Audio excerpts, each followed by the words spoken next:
Hi, my name is Anthony Weyers, and today in my persuasive speech, I'll tell you about PGA and Live Golf and why I think Live Golf is ruining the integrity of the game of golf as a whole.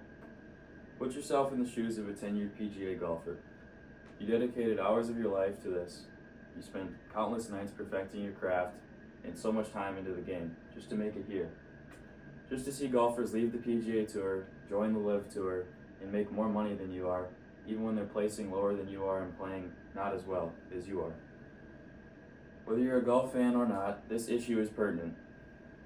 It poses the question, are you willing to give up tradition and integrity that the PGA brings for money and convenience, which is what Live Golf brings? As an experienced golfer and golf watcher myself, I believe I can be a credible source to give you some information on both the PGA and Live Tours, and persuade you to the side of the PGA Tour, which is the one that I back. Live Golf undermines the integrity of golf by using a shady government to fund its events, rejecting old traditions that the PGA Tour instituted, and using money as a tactic purely to bribe golfers to their side. First, we'll talk about the shady government that I mentioned and sports washing. Sports washing is defined as the use of sport to redirect public attention away from unethical conducts, and that's from the Australian Human Rights Institute. So Live Golf is funded by the Saudi Arabian government, which is accused of many human rights violations. A few stats on the Saudi Arabian government: they're second in the world in the use of death penalty, they discriminate against women, and they mistreat migrant workers heavily. That's from Amnesty International. Also, they killed an innocent journalist, Jamal Khashoggi, as you can see there, after he was critical of the Saudi regime back in 2018. CEO Greg Norman, as you can see here, defines Live Golf as a force for good in Saudi Arabia, and he says that he supports golf diplomacy. That's from The Hill. By saying these things, Greg Norman is just feeding into the sports washing allegations, and he's proving that he's just using golf as a way to make positive publicity in Saudi Arabia, rather than actually have an institution that does something and improves the world. Naomi Osaka, as you can see over there, she's a professional women's tennis player. She spoke up on the issue, and her thoughts were that she thinks high-profile athletes should speak up, and that they have a responsibility to use their platform to inform others on the issues that are going on behind the scenes and stop things like this from happening.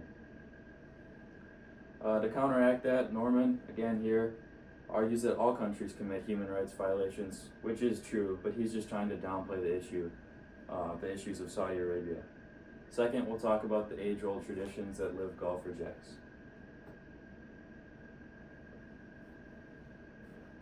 So first of all, the format of Live Golf eliminates tradition and pressure that was instilled by the PGA Tour. First, there's no cuts in Live Tour.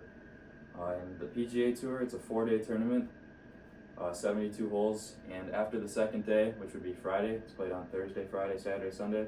After Friday, about half of the field is cut. They don't get to play the last 2 days. As for Live Golf, they have a 54-man playing field. They only play 3 rounds, and no one's cut, so all 54 people play the entire time. Additionally, Live created teams. For example, Bryson DeChambeau, a popular golfer many people know, plays for Crushers Golf Club, which is one of the teams that they created. And the teams take away from legacy building, as they have no meaning at all previously. Additionally, the dramatic finishes of the PGA Tour are mitigated with the Live Golf Tee Time format. So in Live Golf, they use a shotgun start, meaning that all 54 players are in groups of 3. They each start on one of the 18 holes at the exact same time, and then they just play from there. That's completely different than the PGA Golf format, where they all start on the first hole. They get announced formally, all that kind of thing. The format of PGA creates tension, makes the day a little bit longer, which some people don't like. But I think it's good, as it sets up for dramatic finishes as the best golfers tee off last. Additionally, the focus on the entertainment in Live Golf takes away competitiveness, which many see as a positive of Live, as you can go to events, drink a lot, get rowdy, have fun, as you can see here.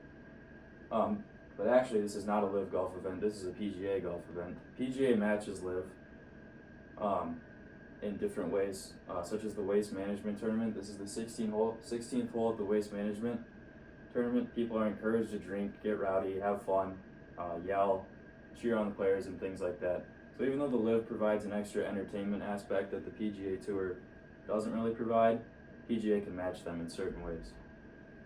Another thing is that the PGA has extra rules that makes it more formal, such as no phones at the Masters, which just happened earlier this month, and many quiet please signs to make sure the patrons are quiet and not interfering with the play of the golfers. And that's from Sports Business Journal. Next, we'll talk about how players are defecting from PGA purely for money that LIV Tour provides for them. PGA stars Jon Rahm and Dustin Johnson, as you can see here, those two, they use media exposure in tournaments to build their careers, only to leave purely for money once they started to struggle, and that's from Time magazine. Many other players found that LIV was just more secure for their career path, which is definitely a pro of LIV. However, it takes away again from legacy building and things like that. Some claim that they defected to grow the game globally, as LIV is based in Saudi Arabia and they wanted a more international game of golf rather than just in the United States. Although it does grow the game, it's backed by a shady institution, as I stated earlier. Also, fans feel betrayed, for example, with Bryson DeChambeau. He came up through the PGA Tour, was very popular. I, for example, was a big fan of Bryson. I always thought of him as the guy that wore the weird, funny hat. And also, I loved his love for analytics and how hard he would hit the ball. He made the game of golf fun, but when he started to struggle, he left the PGA Tour for a more secure career path, and now he's on LIV Golf, as you can see there. Now that we've talked about how LIV uses money purely as a way to bribe golfers, we'll wrap up just by explaining all of that. So, LIV may provide a new excitement that PGA can't match. However, it does so at the expense of the integrity of golf. LIV enables human rights abuses, gives greed precedence, and breaks away from core values that the PGA instilled.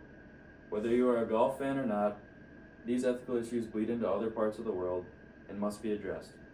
At the end of the day, it's more than just LIV versus PGA. People's lives are being compromised.